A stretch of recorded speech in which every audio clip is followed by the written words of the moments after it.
días. Pues hoy es miércoles 22. Buenos días, Michael. Buenos días a todos. Buenos días, buenos días. Miércoles 22 de abril de 2026. Este es el día 112. Cortesía del conteo de Carla. Nos faltan todavía, o todavía tenemos. ¿Cómo le vas a poner? Todavía tengo, me faltan. Chin, ya solo me quedan 254 días. Todavía tengo 254 días para llegar al 2027. Y tenemos 36 semanas. Significa que 12 y 12, 24 y 12, 36. O sea, todavía nos podemos armar 3 años de 12 semanas. Eso está interesantísimo. ¿Cómo logramos eso? Con perseverancia, pasión. Y eso es lo que nos enseña Angela Duckworth en el libro Grit, que nos quedamos en la página 155 y comenzamos.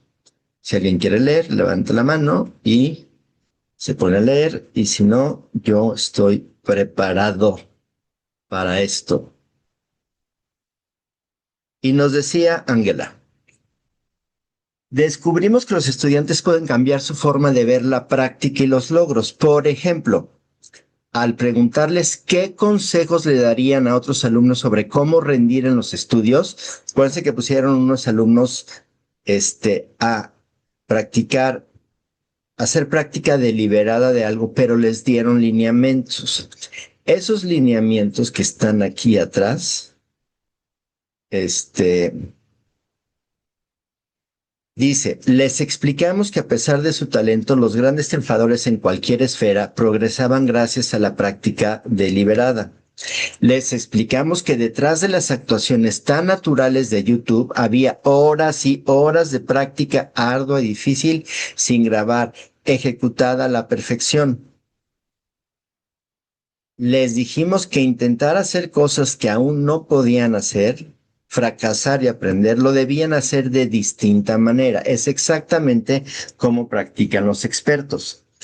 O sea, le están diciendo, esto que ves solo es el resultado de práctica, pero atrás hay muchos momentos de estudio. Y ponemos el ejemplo de los patinetos y los parkours. Cuando se caen, no dicen, ay, me voy a pegar otra vez. Se fijan es en esa torcidita de la cadera que tuvieron que dar más, menos o tres cuartos o no sé, para que no se cayeran. Les ayudamos a entender que los sentimientos de frustración no tienen por qué ser un signo de que vamos por mal camino. Adelante, que lo estamos haciendo muy deliberadamente y muy consciente del error que hay que corregir. Al contrario, o la habilidad que hay que desarrollar. Al contrario, les advertimos que desear hacer mejor las cosas es muy corriente durante el aprendizaje. Luego analizamos esta intervención comparándola con otras clases distintas de actividades placebo de control. Entonces ese fue el experimento que hicieron con los alumnos. Y a estos alumnos, buenos días, Roble, descubrimos que los estudiantes pueden cambiar su forma de ver la práctica y logros, por ejemplo, al preguntarles qué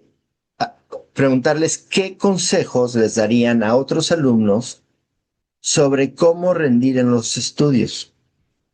Los que aprendieron sobre la práctica deliberada, los puntos que leímos, tendían más a aconsejar. Céntrate en tus puntos débiles y concéntrate al 100%. Qué bonito. Lo va a anotar. Les voy a explicar por qué vamos a anotar ese punto. Céntrate en tus puntos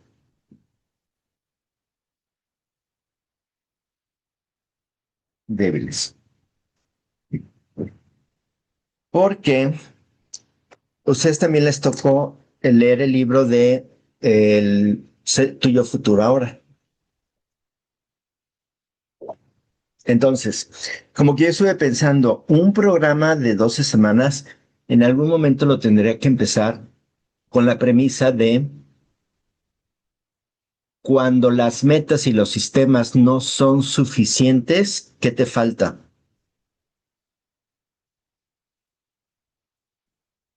Tus metas ahora van a ser de errores por corregir, con un acelerador del tiempo para que te traigas ese futuro aquí hoy, no hasta la semana 12, no, ya te la traes aquí hoy y ya empiezas.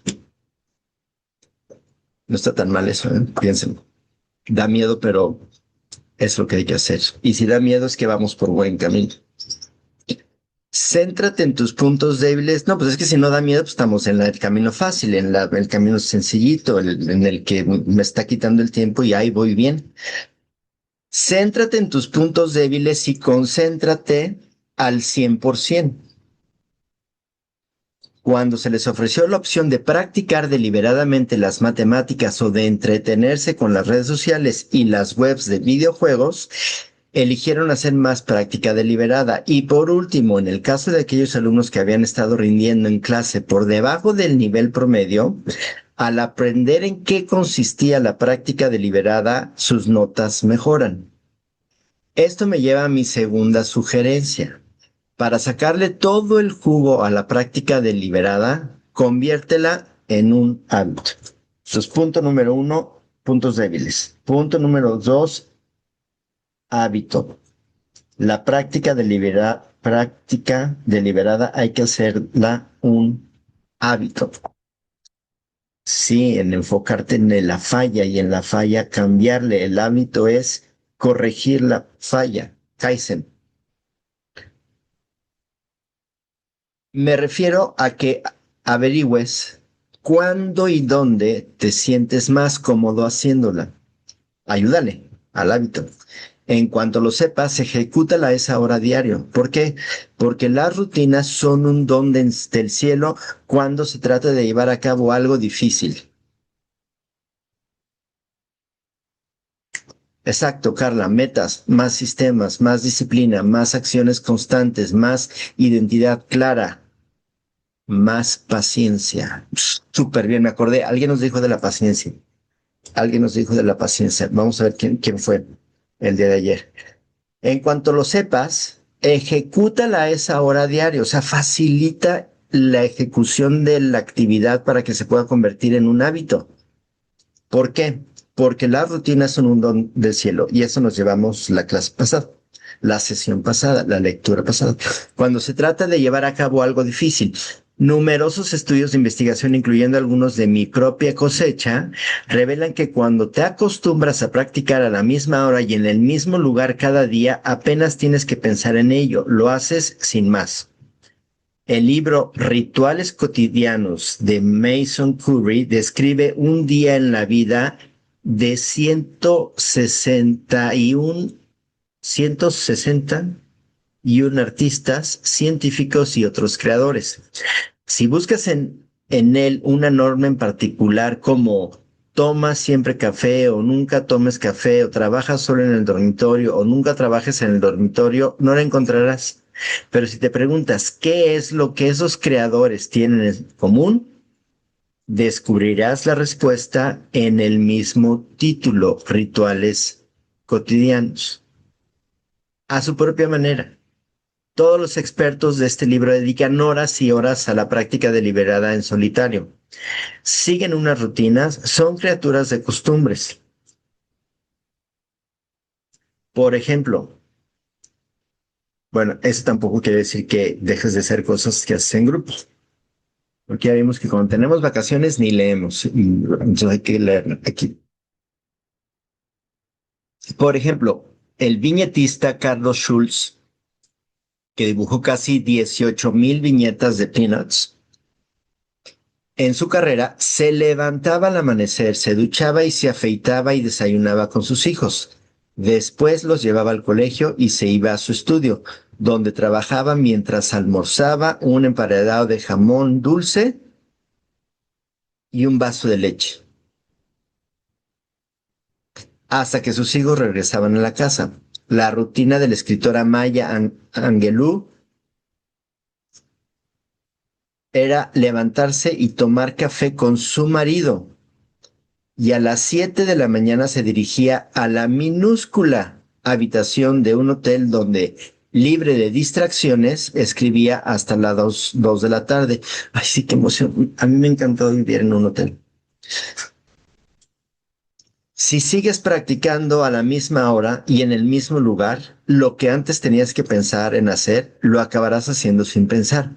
No hay ser humano más desdichado, observó William James, que aquel que no debe decidir de nuevo cada día cómo empezar cada pequeña parte de su trabajo. Si estás pensando cómo empiezo, ya vamos mal ahí. Y dice, yo aprendí esta lección en un abrir y cerrar de ojos. Ahora sé a lo que Joyce Carol Oates se refería cuando comparó terminar de escribir el primer manuscrito de un libro con empujar un cacahuate con la nariz por mugriento suelo de la cocina. A ver, no entendí. Dice, yo aprendí esta lección en un abrir y cerrar de ojos.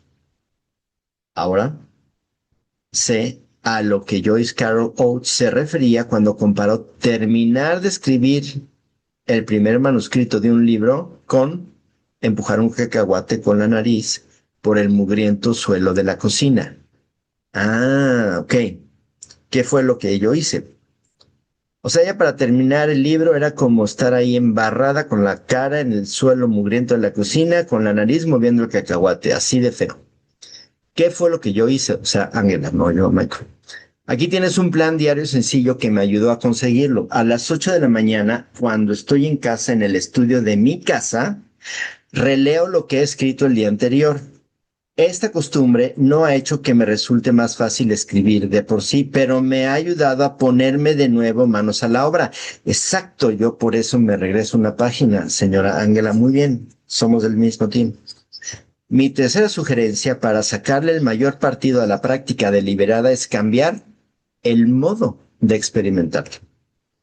En la época en que estaba consultando de nuevo la información del National Spelling Bee, descubrí que la práctica deliberada era mucho más agradable para los competidores con más grit. Llamé a Terry Lowlin, el entrenador de natación. Terry ha entrado a nadadores de todos los... Terry ha entrenado a narradores de todos los niveles, desde novatos hasta campeones olímpicos, y ha batido el mismo récord en los Masters de natación en mar abierto. Me interesaba en particular su punto de vista, porque lleva mucho tiempo defendiendo lo que él llama inmersión total, que básicamente es el método de deslizarse por el agua en un estado relajado y de plena conciencia. La práctica deliberada puede llegar a ser maravillosa. Según Terry, al llevarla a cabo aprendes a aceptar los retos en lugar de temerlos, a hacer todo lo que se supone que debes hacer, tener un claro objetivo, observar las respuestas, todo lo que conlleva y sentirte al mismo tiempo de maravilla. Se trata de ser consciente del momento sin juzgar. Y prosiguió. Se trata de desprenderte de los juicios que te impiden disfrutar el reto. Después de conversar con Terry, empecé a pensar en el hecho de que los bebés y los niños pequeños no pasan la mayor parte del tiempo intentando hacer lo que aún no saben hacer una y otra vez. Sin embargo, no parecen sentirse abochornados ni ansiosos lo más mínimos. Quien algo quiere, algo le cuesta. Es una norma que por lo visto se aplica a la edad preescolar también. Elena Bodrova y Deborah Leong, las psicólogas que han dedicado sus carreras a estudiar el aprendizaje infantil, coinciden en que a los bebés y los niños pequeños no les importa en absoluto aprender de los errores. Si te fijas en un bebé esforzándose para sentarse o en un niño pequeño aprendiendo a caminar, verás que cometen un error tras otro, un fallo tras otro, un reto tras otro, superan sus habilidades y exige una gran concentración. Observar la información recibida y mucho aprendizaje. ¿Y cómo lo llevan emocionalmente? Bueno, son demasiado pequeños para preguntárselo. Ay, estoy en un momento de crisis, de fracaso, porque no me puedo parar y caminar como un bebé de 3 semanas más. Pero los niños pequeños no parecen sentirse atormentados por intentar hacer lo que aún no saben hacer. No hay tormento, solo hay enfoque. Y de repente algo cambia. Según Elena y Débora, en la época en que los niños van a la guardería, empiezan a advertir que sus errores despiertan ciertas reacciones en los adultos. ¿Y qué hacemos? Arrugamos el ceño, nos sonrojamos, nos apresuramos a acercarnos a nuestros pequeños para indicarles que acaban de hacer algo que no está bien. ¿Y qué lecciones les estamos enseñando? A sentirse abochornados, a tener miedo, vergüenza. El entrenador Bruce Gemmel señala que esto es exactamente lo que les ocurre a sus nadadores. De los entrenadores, los padres, los amigos y los medios de comunicación han aprendido que perder es malo y para protegerse durante una actuación no se lanzan a por ello dando lo mejor de sí mismos. Sentir vergüenza no te ayuda a arreglar nada, me dijo Débora. ¿Qué hay que hacer entonces? Elena y Débora les pidan a los maestros que den ejemplo de lo que se refieran a cometer errores y sentirse mal. Les enseñamos a equivocarse adrede delante de los alumnos y a exclamar sonriendo. Vaya, creía que había 5 bloques de madera en esta pila. Voy a contarlos otra vez. 1, 2, 3, 4, 5, 6. ¡Hay 6! ¡Estupendo! He aprendido que tengo que tocar cada bloque mientras los cuento.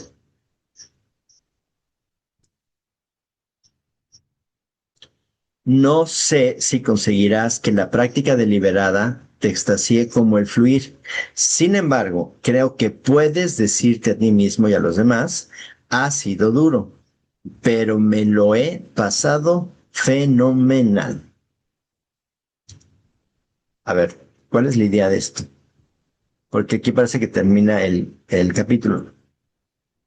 Este ejercicio tan sencillo, tan que podría ser irrelevante, de cuántos bloques hay en esta pila, 5. Ah, no son 5, son 6. Entonces me di cuenta que tengo que tocarlos con los dedos. 1, 2, 3, 4, 5, 6. Una actividad que nos esté costando trabajo, debemos buscarle el espacio donde lo hacemos mejor y el dedo, lo vamos a llamar el dedo de los 6 bloques. Esa cosa tan chiquita, insignificante, tonta que podría pensarse, que te ayuda a hacerlo de mejor manera.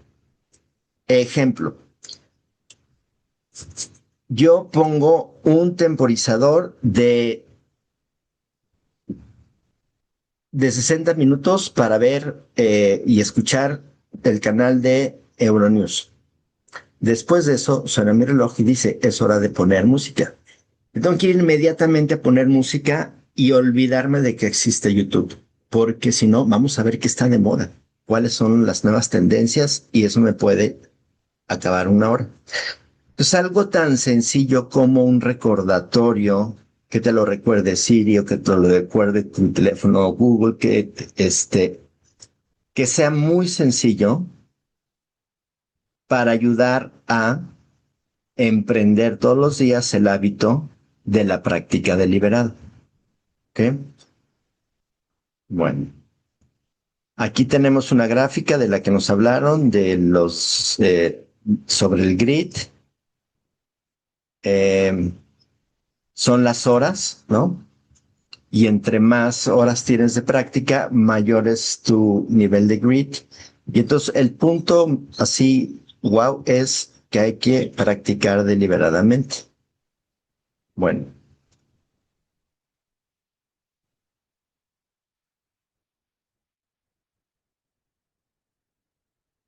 interés. Ya vimos que estos puntos del grid llevan interés y ahora estamos en la sección de propósito.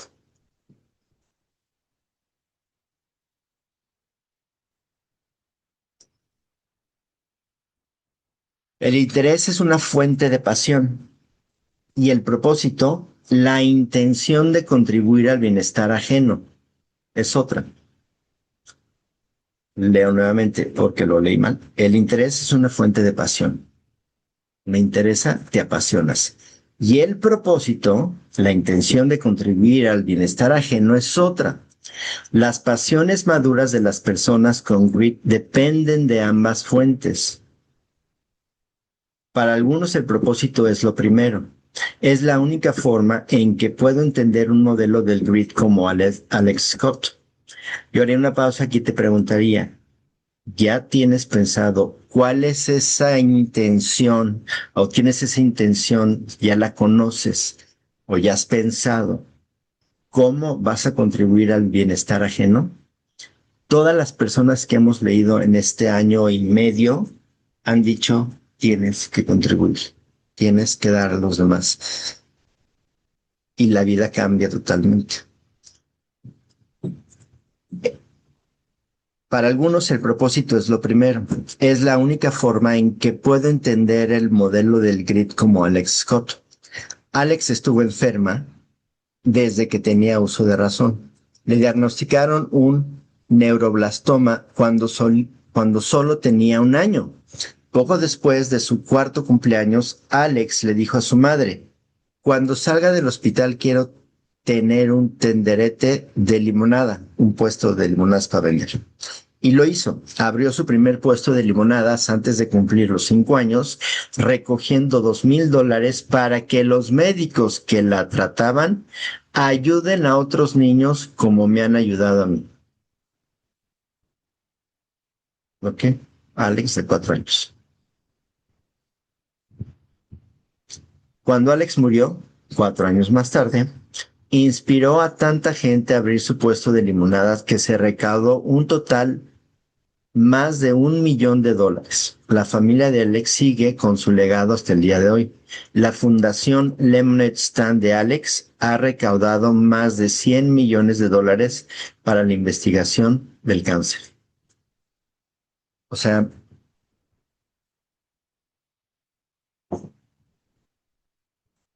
creció al tener un propósito que era la intención de dar bienestar a los otros. Alex era una niña extraordinaria, pero la mayoría de la gente se siente primero atraída por cosas que le gustan y solo después se plantean cómo estos intereses personales pueden también beneficiar a los demás. Es decir, lo más habitual es empezar sintiendo interés por algo por puro placer, aprender a practicarlo con disciplina y por último integrarlo en otro propósito. El psicólogo Benjamin Bloom fue el primero en advertir esta progresión en 3 etapas. Hace 30 años, cuando Bloom se propuso entrevistar atletas, artistas, matemáticos y científicos de primera clase, sabía que aprendería algo sobre cómo se habían convertido en eminencias en sus respectivos campos. Pero lo que no se imaginó es que descubriría un modelo general de aprendizaje que aplicaría a todos los campos estudiados. Pese a las diferencias superficiales en su educación y formación, todas las personas extraordinarias del estudio de Bloom pasaron mientras progresaban por 3 etapas muy definidas. Ya he hablado de la edad temprana en el capítulo 6 sobre el interés y de la edad intermedia en el capítulo 7 sobre la práctica. Retomo, ya he hablado de la edad temprana en el capítulo 6 sobre el interés y de la edad intermedia en el capítulo 7 sobre la práctica. Entonces, esto es un buen recordatorio. Número 1 es interés. Número 2 es práctica deliberada. Y número 3, deliberada. Número 3 es propósito.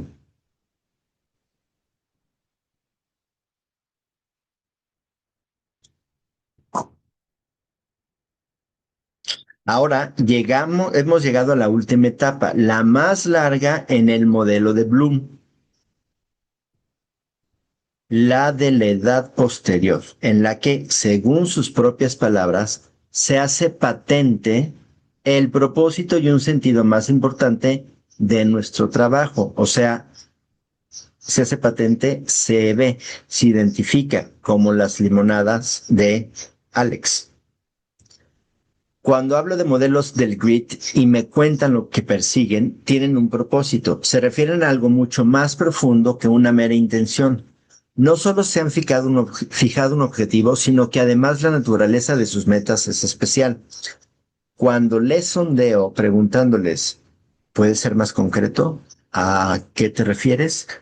A veces balbuceando, intentan expresar apasionadamente lo que sienten, pero siempre citan a continuación a otras personas. Algunas veces es alguien en particular, mis hijos, mis pacientes, mis alumnos, y otras algo abstracto, este país, el deporte, la ciencia, la sociedad, pero lo expresan como lo expresen.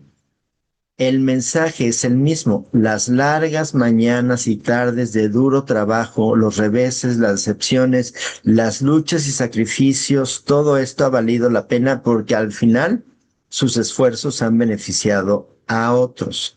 En esencia, la idea del propósito es la idea sobre que lo que hacemos le importa a alguien más aparte de nosotros mismos. En esencia, la idea del propósito es la idea sobre que lo que hacemos le importe a alguien más aparte de nosotros mismos. Esta traducción tan mal.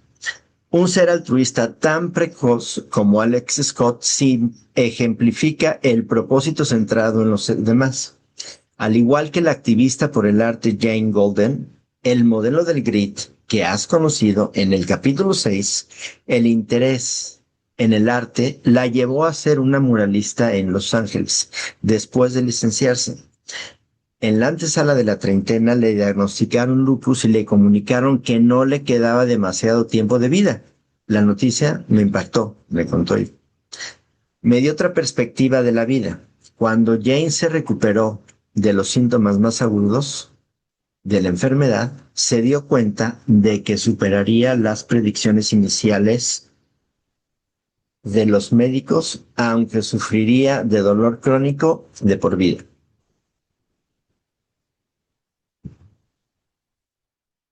Tras regresar a Filadelfia, su ciudad natal, dio un pequeño curso en la alcaldía y a lo largo de las 3 décadas siguientes se fueron convirtiendo en los cursos de arte público más concurridos del mundo. Ahora, al borde de la sesentena, Jane sigue trabajando desde las primeras horas de la mañana hasta el filo de la noche, 6 o 7 días a la semana. Un colega compara trabajar con ella como dirigir una campaña electoral en la sede de un partido, la noche antes del día de las elecciones, salvo que ese día nunca llega.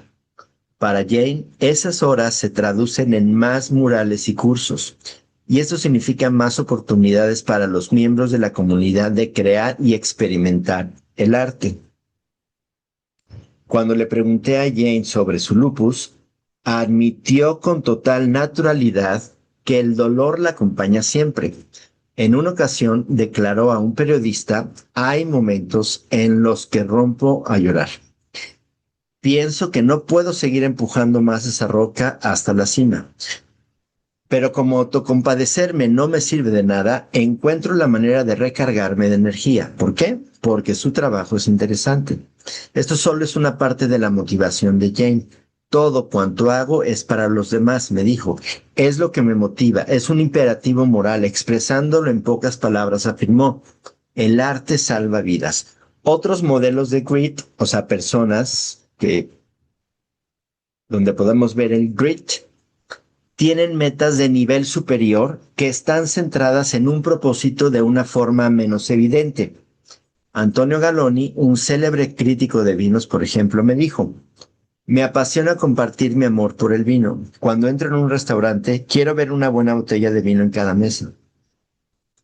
Antonio afirma que su misión es ayudar a la gente a entender su propio paladar. Cuando ocurre, dice él, es como si una bombilla se apagara y quiere hacer que se apague 1 millón de bombillas.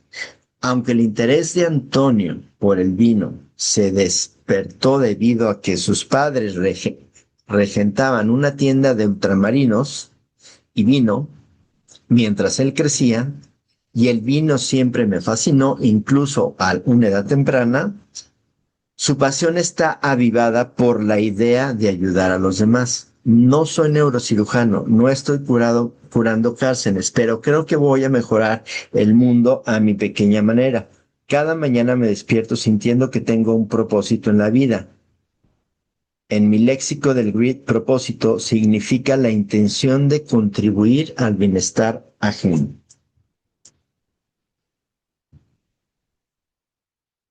Entonces ya tenemos ahí, el propósito del grid significa la intención de contribuir al bienestar ajeno.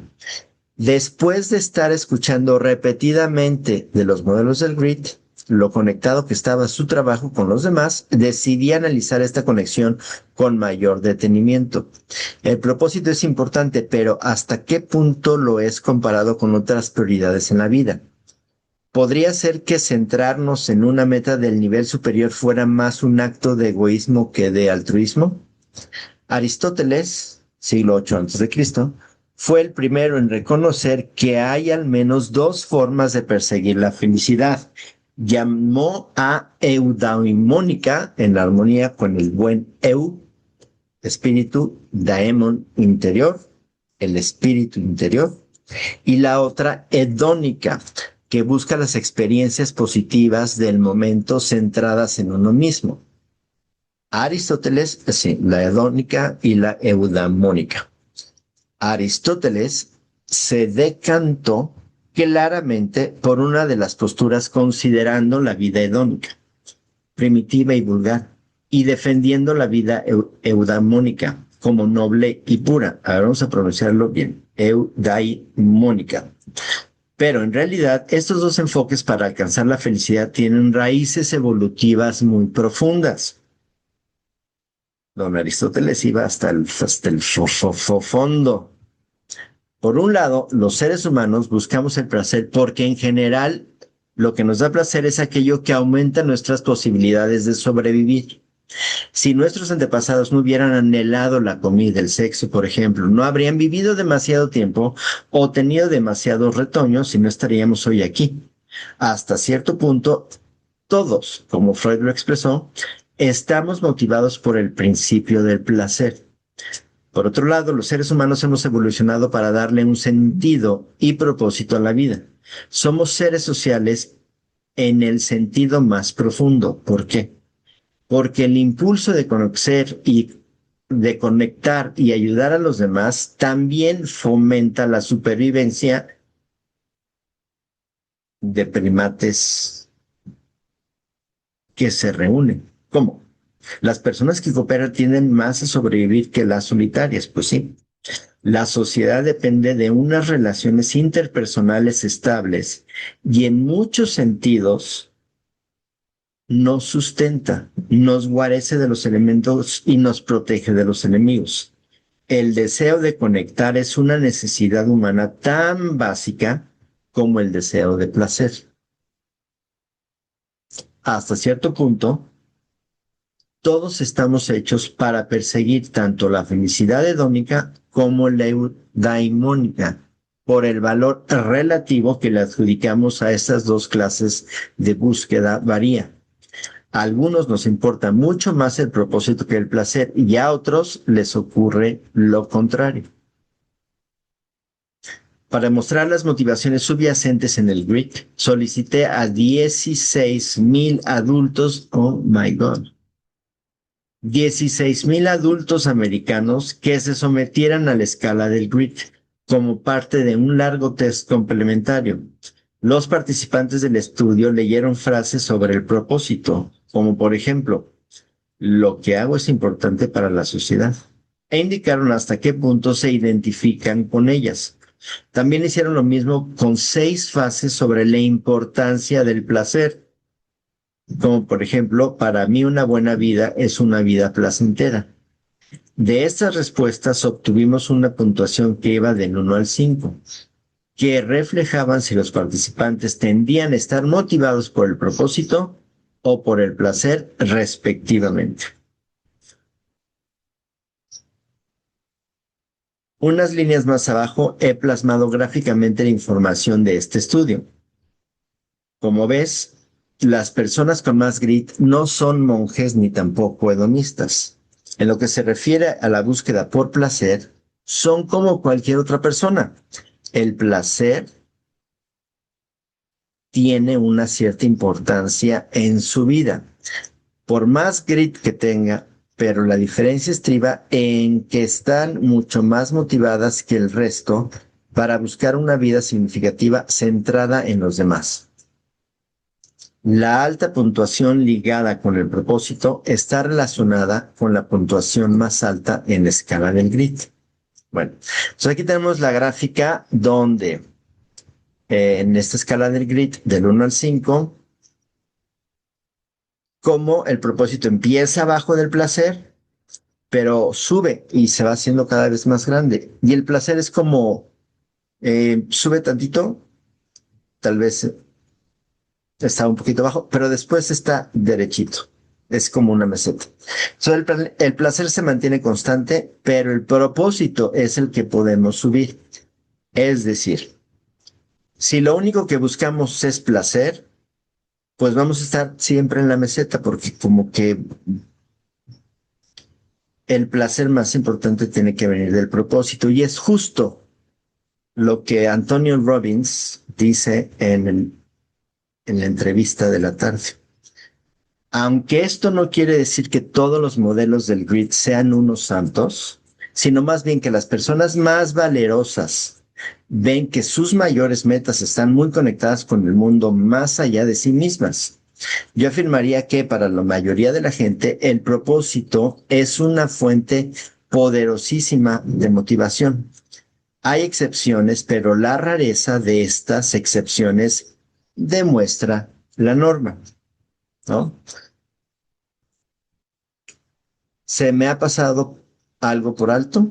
Bueno, es muy poco probable que mi muestra incluyera a muchos terroristas o asesinos en serie. Y es cierto que no he entrevistado a políticos déspotas ni a capos de la mafia. Supongo que se podría sostener que no he tenido en cuenta una población de modelos del grid con unos objetivos puramente egoístas, o peor aún, dirigidos a lastimar a los demás. Admito que esto es cierto, pero solo en parte. En teoría, es posible ser un modelo misantrópico del grid con ideas equivocadas. Joseph Stalin y Adolf Hitler, por ejemplo, tenían sin duda grit. También mostraban que la idea del propósito se puede pervertir. ¿Cuántos millones de personas inocentes han perecido en manos de unos demagogos? Es decir, un propósito positivo y altruista no es un requisito del grit. Y debo admitir que sí, es posible que un malvado sea apasionado y perseverante, que tenga su interés, su práctica deliberada y su propósito. De modo que el interés es tan crucial, bueno, pero en su conjunto interpreto al pie de la letra los datos de la encuesta que he reunido y lo que los modelos del grid me dijeron en persona. De modo que el interés es tan crucial para que una pasión dure a la larga como el deseo de conectar con los demás y echarles una mano. Espero que nuestras reflexiones sobre los momentos de tu vida en los que has dado lo mejor de ti, cuando estuviste a la altura de los retos, encontrando la fuerza para hacer lo que parecía imposible, verás que las metas alcanzadas estaban conectadas en cierto modo, aspecto o forma con beneficiar a los demás.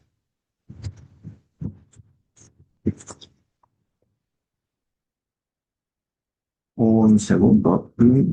Voy a repetir eso. Es decir, un propósito, creo que es una parte muy importante.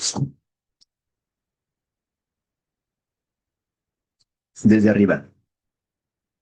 Un propósito positivo y altruista no es requisito del grit.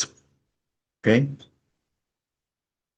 Y debo admitir que sí, es posible que un malvado sea apasionado y perseverante. Pero, en su conjunto, interpreto al pie de la letra los datos de la encuesta que he reunido y lo que los modelos del grid me dijeron en persona. De modo que el interés es tan crucial para que una pasión dure a la larga como el deseo de conectar con los demás y de echarles la mano. Entonces, este interés tiene que ser tan importante para que perdure, se mantenga, aunque esté plano, pero se mantenga.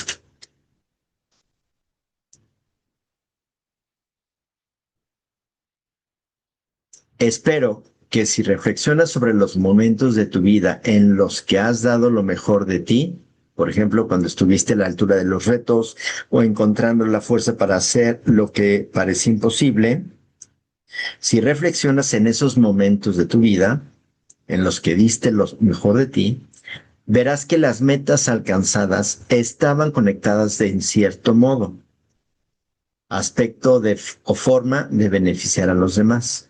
En resumen, tal vez en el mundo haya malvados con grit, pero mi investigación sugiere que los héroes con grit los superan con creces.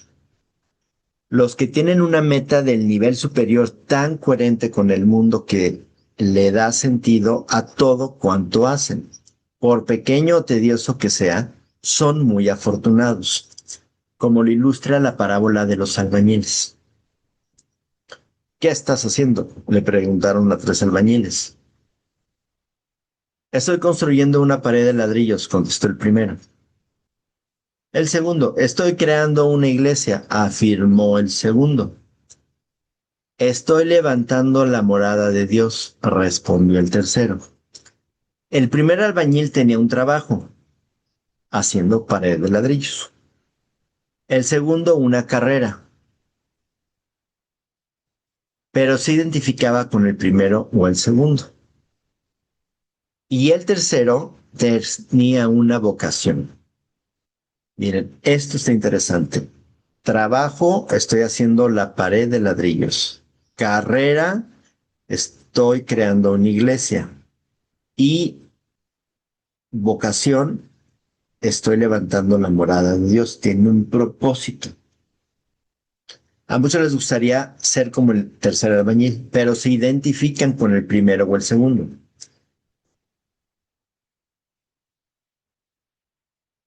Amy Nurses-Nuxi, profesora de Administración y Dirección de Empresas de la Universidad de Yale, ha descubierto que la gente no tiene ningún problema, ninguno,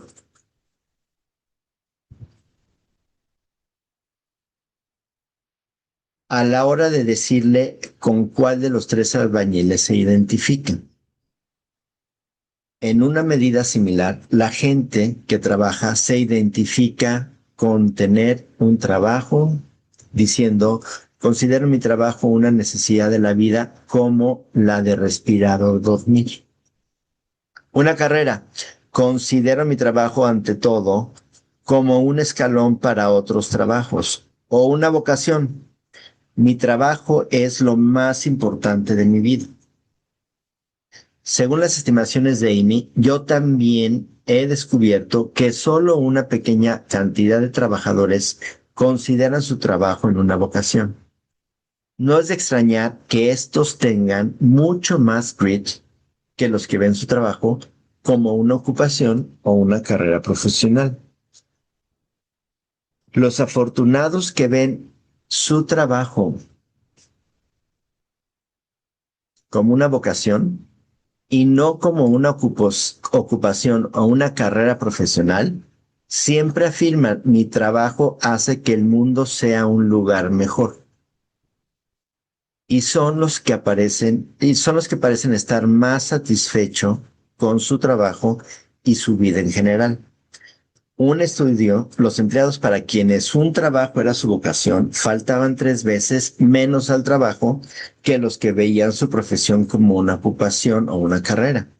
Asimismo, una encuesta reciente en la que participaron 982 cuidadores de zoológicos, una profesión en la que el 80% de empleados son licenciados y, sin embargo, ganan por término medio un sueldo de $25,000 al año, reveló que los trabajadores que consideraban su trabajo una vocación, siento que trabajar con animales es mi vocación, También afirmaron encontrarle un mayor sentido a su vida.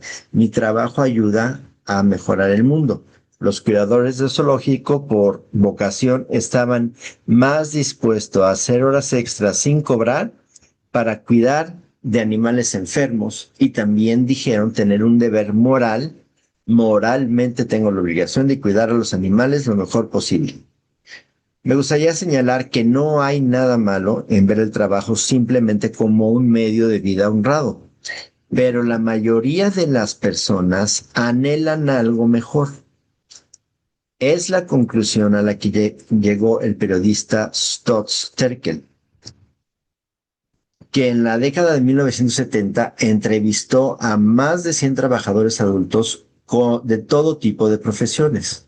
Como es lógico, Terkel descubrió que solo una pequeña cantidad de trabajadores consideraban su trabajo una vocación.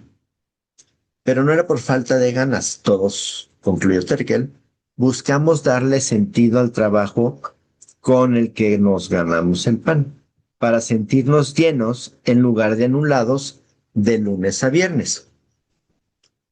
Bueno, y yo creo que nos quedamos con esta historia de Nora Watson, de 28 años, que llevaba mucho tiempo trabajando de redactora en una institución que publicaba información relacionada con la asistencia médica. Ilustra con viveza las desesperación de dedicarnos la mayor parte del tiempo a una actividad que no nos llena. La mayoría queremos dedicarnos a lo que nos gusta en lugar de hacer un trabajo sin sentido, le contó a Terkel. Nada me gustaría más que hacer un trabajo tan apasionante que me lo llevara a casa. Y, sin embargo, ella admitió trabajar de verdad solo 2 horas al día y pasar el resto del tiempo fingiendo hacerlo. Soy la única en todo el edificio con un escritorio que da a una ventana en lugar de a una puerta. Intento no trabajar el mayor tiempo posible. No creo tener una vocación en este momento, salvo la de ser yo misma, apostilló Norma.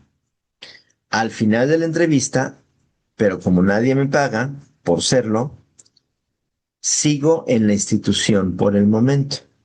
A lo largo de su investigación, Terkel se topó con unos pocos afortunados que disfrutaban con su trabajo cotidiano. Visto desde fuera, los empleados con vocación no siempre desempeñaban trabajos que tuvieran más sentido que el de Nora. Uno era cantero, otro encuadernador. Roy Schmidt, un basurero de 50 años, le dijo a Terkel que su trabajo era agotador, mugriento y peligroso. Había tenido otras ocupaciones, la última de oficinista, una profesión más atractiva para la mayoría de la gente, pero con todo matizó: no menosprecio mi trabajo en ningún sentido. Es importante para la sociedad. Comparemos el comentario final de Nora con el final de la entrevista de Roy. En una ocasión, un médico me contó una historia. Años atrás, en Francia, si no le caías en gracia al rey, te adjudicaban el trabajo más bajo de limpiar las calles de París, que en aquellos tiempos debían de estar muy sucias. Un noble se granjeó la enemistad del rey y acabó barriendo las calles, y lo hizo tan bien que hasta le felicitaron por ello. El reino de Francia era el peor trabajo, en el reino de Francia era el peor trabajo posible, y aún así le elogiaron por su labor. Era la primera historia que se oía de un barrendero al que le llenara su trabajo. En la parábola de los albañiles, todos se dedican a lo mismo, pero su experiencia subjetiva, cómo ven su trabajo,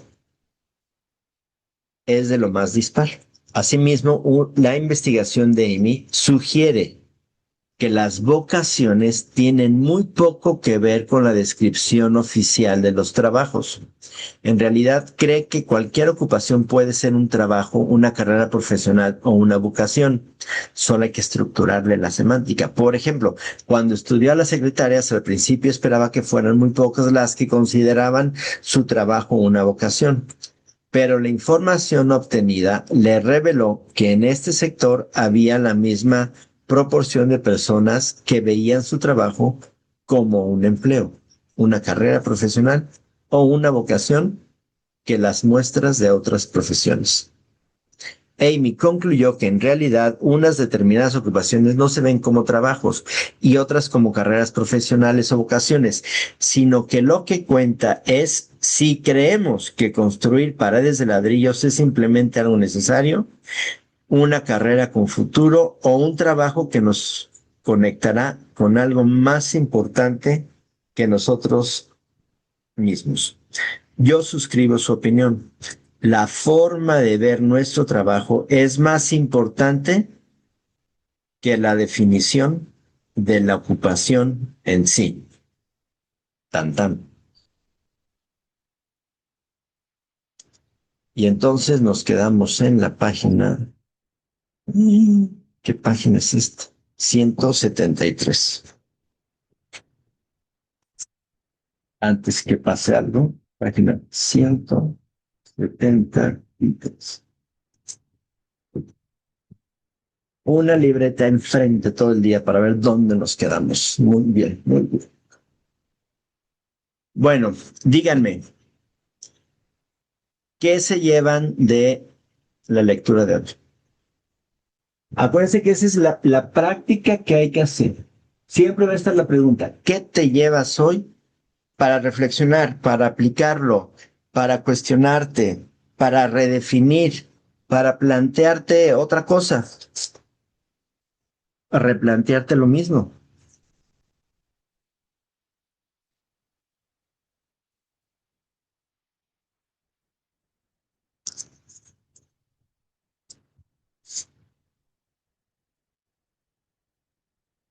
Yo estoy en otro lugar del mundo porque todavía es de noche, ¿verdad? En la ventana pueden ver. Nadie camina a esta hora. Es de madrugada.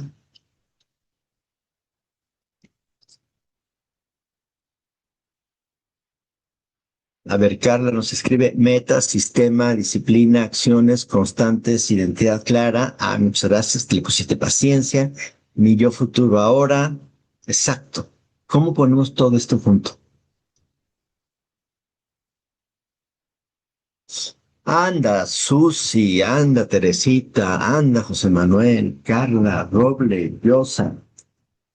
¿Qué se llevan de esta lectura? Imagínense que digan nada. No es cierto, no pasa nada.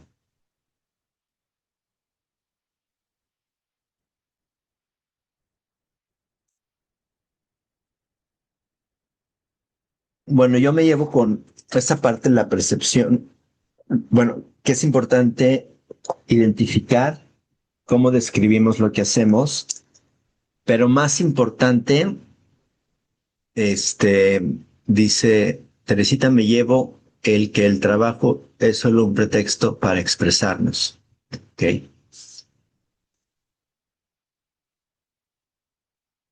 Sí, yo creo que es un momento en el que es muy importante encontrarle ese propósito a lo que hacemos. Y si lo que hacemos no creemos que tenga un propósito, ¿cómo lo modificamos? ¿Qué le cambiamos para que tenga un propósito? Adelante, José Manuel. Ajá, pues lo que yo me llevo de aquí es, como dice ahí, no había pensado así, pero de trabajo no es exactamente el propósito, o como dices tú, en realidad es como percibimos lo que hacemos, ya sea cualquier actividad que hagamos en nuestro, en nuestras vidas, es la percepción lo importante, ¿no? No tanto si el trabajo, que yo no lo había entendido así, como lo maneja la autora de este libro. Entonces eso me llevo la que es el propósito viene siendo la percepción que uno tenga, ¿no? De tu trabajo, cómo lo vea uno, así uno puede hacer lo mismo que otra persona, pero cada quien tiene su propia percepción y de ahí viene lo que es tu propósito, ¿no? Exacto. Y cuando le encuentras el propósito, se, se vuelve más sostenible, pero puede crecer. El chiste es que encontrando el propósito no se queda estático, sino que busquemos la forma de crecerlo, porque si sí es propósito, puede crecer. ¿No? Fíjate que esa parte también me quedé así pensando, dije, ¿cómo crecer? Fíjate que eso no lo había ni pensado, pero dice que se puede crecer a propósito, eso es interesante lo que dice ahí. Exacto. Por ejemplo, tú puedes decir, mi propósito es que las personas tengan claridad y vean las cosas bien con los lentes que inventé, diseñé, vendo o les doy. Pero no necesito llegar solo a 10, sino que puedo llegar a 100, a 1000, a 10,000, a muchos. Este sería el punto en el que puede crecer tanto. Teresita también dice aquí, y que lo que hacemos importa y depende de nosotros cómo lo percibimos. Exacto. Muy bien. Pues bueno, nos quedamos en esta página, que es la página 173, que ya está anotada. Eh, y Entonces, el propósito, bueno, ya para terminar el propósito, sería cómo ayudar a más gente, sería así. Bueno, no sé, ujú, el propósito va más allá de solo el trabajo, ¿qué puedo como aportar hacia la vida con lo que sé? a otras personas. Ajá. Ujú. Que lo que Lo que- hagas le sirva a otras personas que necesitan específicamente eso. Ok, me quedó claro entonces. ¿Ok? Entonces, si el trabajo lo ves como mero trabajo, no está mal, dice, porque hay que ganarse el pan, ¿no? Pero es como el albañil que hace una pared de ladrillos. Pues nada más se hizo eso.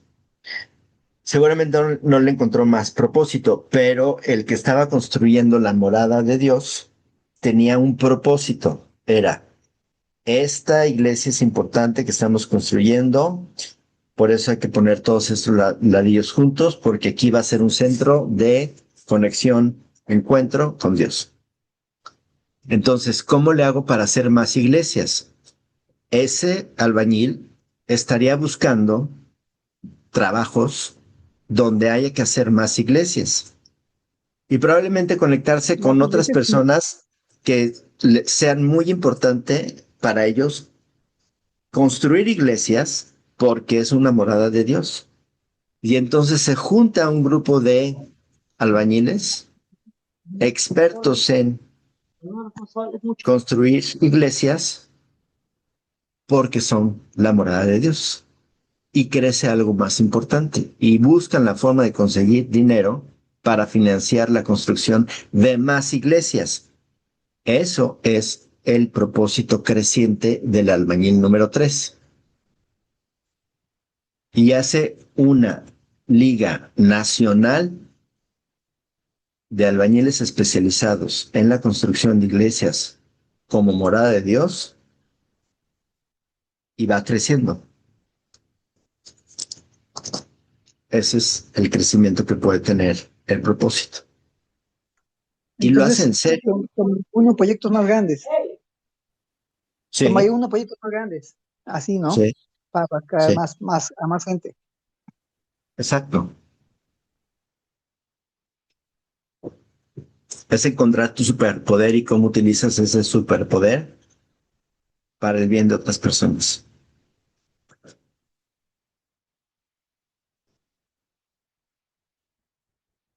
Listo, pues voy a tomar una foto. Si no están listos, pues no, pero si están listos, pues también. De todos modos, tomo la foto, aunque salga yo solito. Yosa, muy bien, Yosa, pero si vas manejando, no te distraigas, Yosa, por favor, no importa la foto, Yosa, no importa. Hice un alto para la foto nada más. No, Yosa. No, a ver, calma. Yo sé que están haciendo muchas cosas y que están con un oído al gato y con un pie al garabato, todo está bien, todo está perfecto. Bueno, vamos a tomar unos 3 minutos para seguir. Mientras tanto, vamos a poner una musiquita. Y aquí tenemos el siguiente libro, ¿no? Y este. Claro, ahí está el almanaque esperándonos, pero todavía no es hora del almanaque. Nos vemos mañana, compañeros de las 6 de la mañana. Gracias.